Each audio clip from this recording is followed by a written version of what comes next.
The Lady Vols captured a must-win tonight over number 18 Alabama, 88-80 your final. But as you probably noticed a number of times this game, Tennessee did not put itself in favorable positions. And that leads to the first of my three takeaways following this ranked win for the Lady Vols. And it's all about turnovers. And you're probably like, you talk about this every single game, but it's because it's not getting better. 5 of their now last 6 games, they're turning the ball over more than their season average indicates. Their average right now is just over 14. Today, they got to 15. A couple of other times these last couple of matchups, it's been closer to 19 and 20. You look at the first 3 minutes of this game and it was indicative of what it could have turned into. The first 3 minutes of the game featured 3 turnovers. The last one before Kim Caldwell called a timeout, which is incredibly rare. Not only do we rarely see these timeouts, we hardly ever, if at all this season, have seen them come or seen one come that early in the game. And it came after Z Spearman had a bad pass that led to a turnover and then a fast break layup that gave Alabama a 10-4 lead to start the game. And then when Kim Caldwell called the timeout, which it felt like she couldn't get it called fast enough, she kind of steps out onto the court, throws her hands up in the air, and she's like, "What are you doing?" And I think a lot of us were probably thinking that exact thing with the way that this game started. And it all came down to just how still they were, kind of like statues out on the court. They weren't moving around. She said we were just standing at the top of the arc, at the top of the key, and then there are all these breakdowns on defense. She's like, that's not what we practice. And the timeout came when they were back on offense and allowing that fast break layup. And you could just see how frustrated and out of sorts the team itself even was, where they're going out and, allowing so many fast break points to start the game. It ended with Alabama capturing 20 points off of those turnovers. That's not something that they'll be able to maintain, not only as they get ready for their last 3 games of the regular season, but if they want success here in the postseason. And that's absolutely something that they need to clear up. And a number of times before, maybe it was like a dead ball turnover, it was a travel call that maybe you didn't really think it was a travel call. In this game, it was just bad passes and just getting pickpocketed.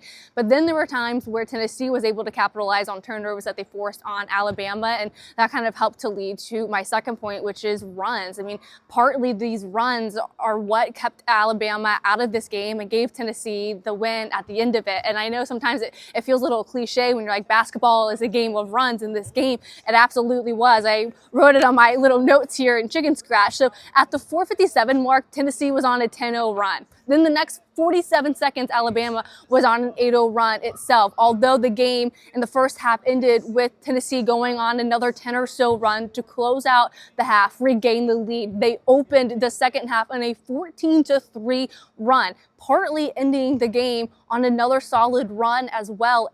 And those runs that we saw earlier leading into that fourth quarter, Kim Caldwell said that absolutely helped keep the game in reach for us, helped us to seal it. Because you look at what Sarah Ashley Barker did in this game, or Baker did in this game, she had 14 points alone in the fourth quarter. She had 22 points total by the end of it. So while each quarter was really good for Tennessee, except that first one where we mentioned all of those turnovers where they ended with 15, it was those runs that they were able to go on that really helped them. And I think it leads to a bigger conversation later, and maybe get to it later in the week, where certain rotations and substitutions that she has, they're a little bit more efficient in their scoring and in their defense. And it's when those certain players are out on the court that you do see this spurt where they're able to go and capitalize on these runs and pull away, because so many times this season we've seen that they just let teams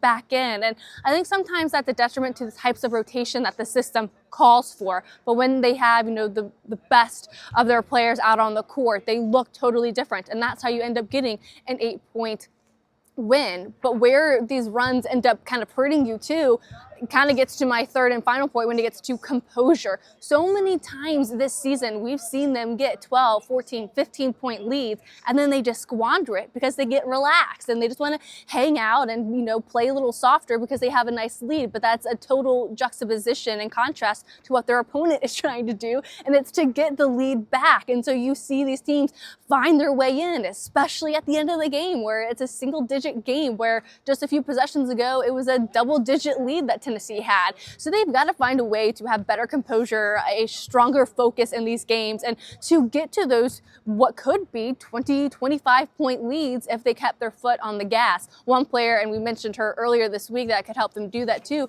is ncaa Boyd. Despite being a freshman, she acts anything but. She's a part of the leadership committee. Kim Caldwell, if you go back to the episode and listen to it back on the homepage, says, she's the leader or the future of this program. She's in the leadership committee. She talks so much out on the practice court and on the game court. We saw a lot of that tonight, especially in her ability to get scooping scores, would you?